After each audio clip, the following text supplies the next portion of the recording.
Hi friends, I am Torit Mato and you are watching Art in Purulia. Today we will talk of drawing landscapes.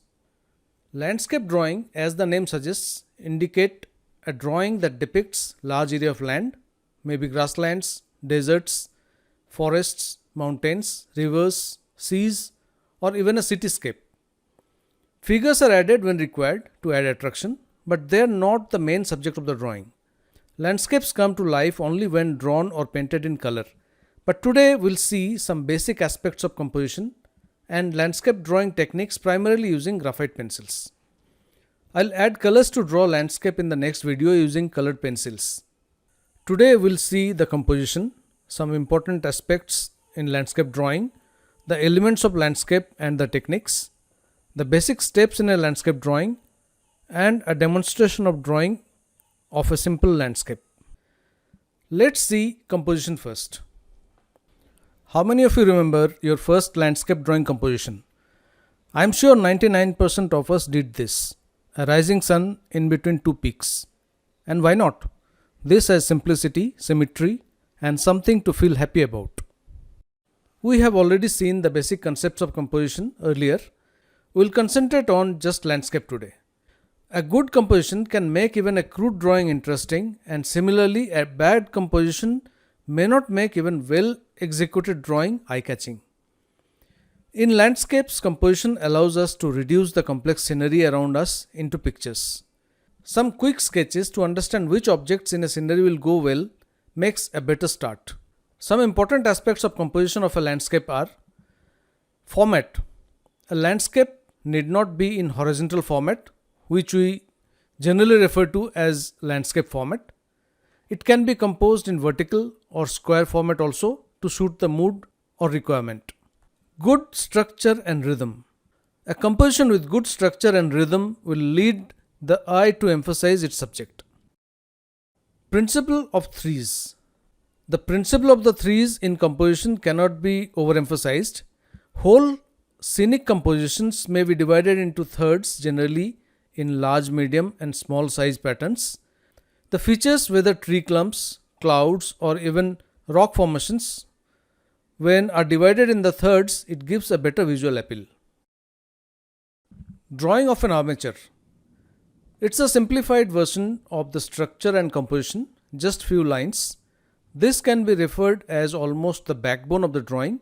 It can be just a single line or a shape of S or L or a triangle. Use of value. Composition can also be designed based on values. The big shapes with most contrast can be marked to check the balance and interest. Rule of thirds. Rule of thirds is an effective and popular way of composition, but feel free to break the rule to make it a bit different. Have a focal point with contrast. While drawing with graphite pencils or charcoal, a landscape with good contrast goes well. While using color, of course, the focal point with a different structure or color is more appropriate. Use a viewfinder. We get overwhelmed by the beauty of the nature and try to accommodate every aspect on the paper. But that's being impractical. So more practical way is to limit ourselves in respect of the actual ground and sky we want to cover in our drawing. A viewfinder solves our problem to some extent. A few mistakes we should avoid in composition are: do not place elements which direct the viewer's eye out of the picture, such as a road, rows of trees or such elements. Instead, the direction of the elements should be such that the viewer's interest is preserved. While drawing a dominating figure in the landscape, the figure should be identifiable by the silhouette itself. Do not choose a pose where the silhouette is not quite recognizable. Now let's see some other important aspects of landscape drawing. Horizon. The horizon is the most important element in a landscape. All structures are connected with the horizon. The placement of horizon determines whether the picture is going to be land focused or sky focused. While observing a landscape, if we are unable to find out where the horizon is, for example, when observing from a height or where there are plenty of hills, we can do a simple exercise. Just hold a coin on one finger, lift it towards your eye level. Initially, you will see the top of the coin.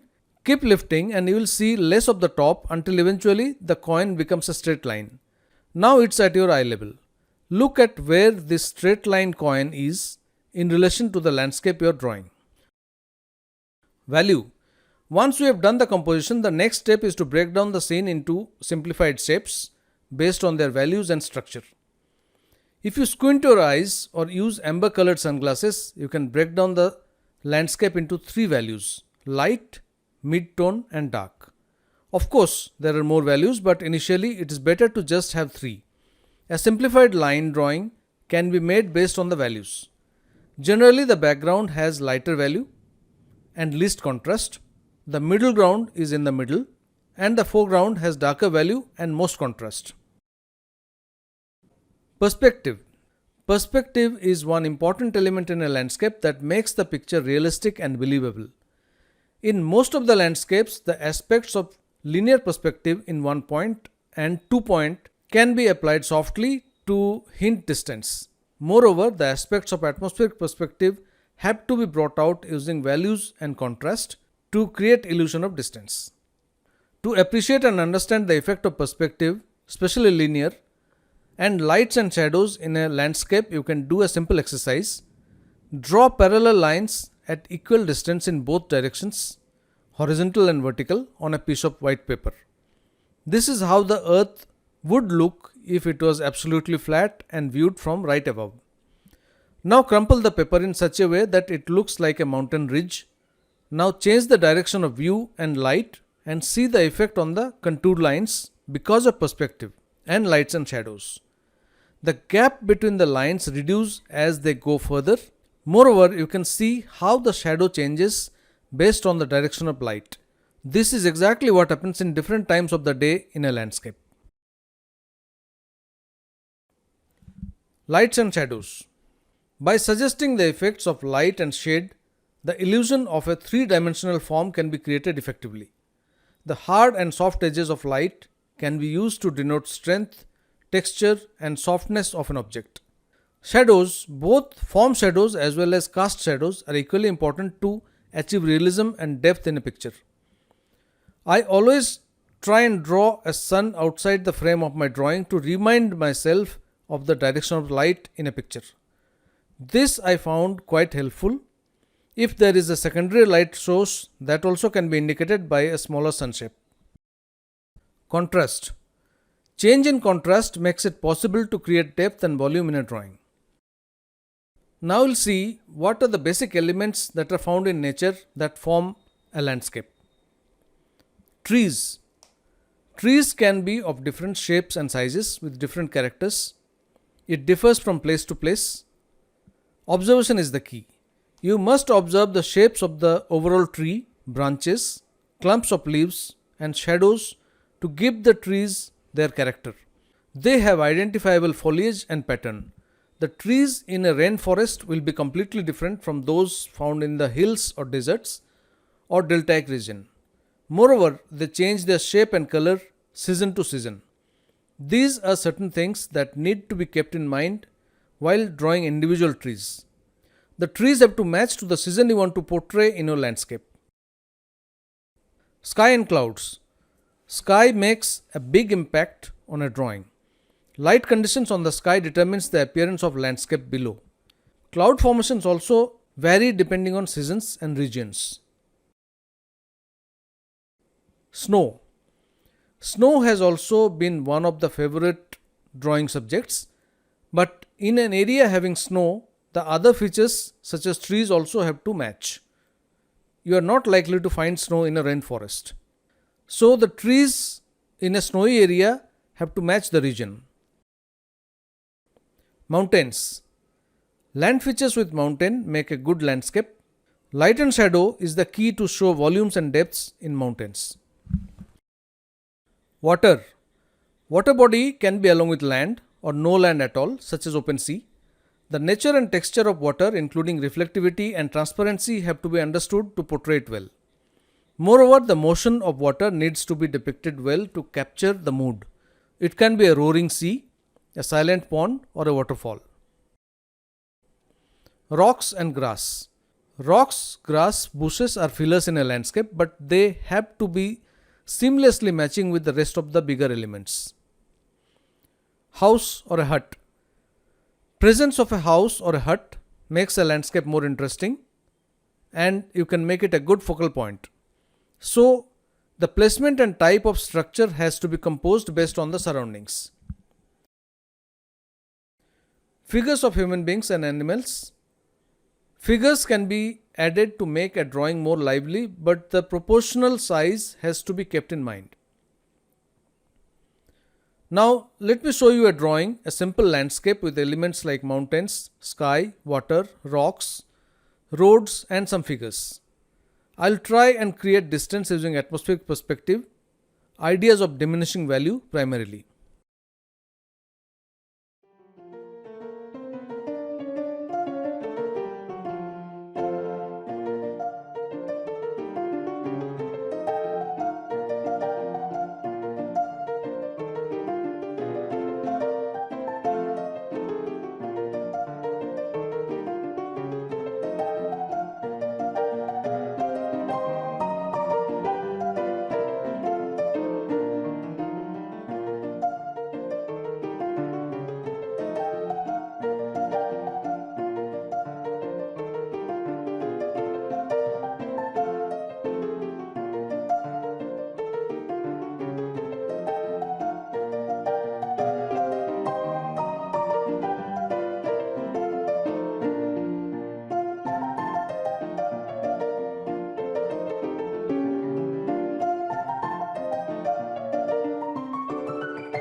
That's how, in nutshell, how we draw a landscape. You need to practice to explore various techniques using different landscape ideas. In the next video, I'll take up colored pencils. I'll explain the basics of colored pencils and how to use them.